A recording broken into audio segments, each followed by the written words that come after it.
at the boat laundry facility in Chennai, Basin Bridge. You can see that these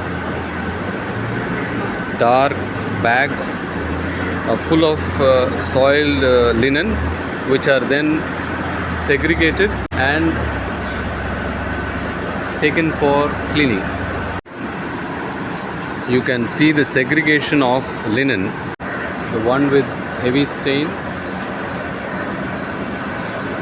and one with light stain.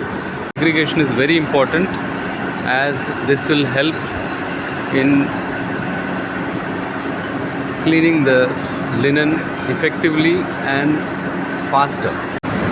Where the linen is being washed, where the washed linen is being dried, the trained linen is being washed and cleaned, dried and laundried.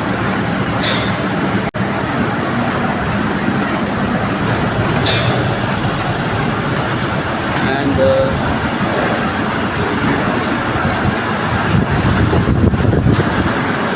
laundry gets folded and comes here as folded laundry, which is then packed into bags and sent to the trains.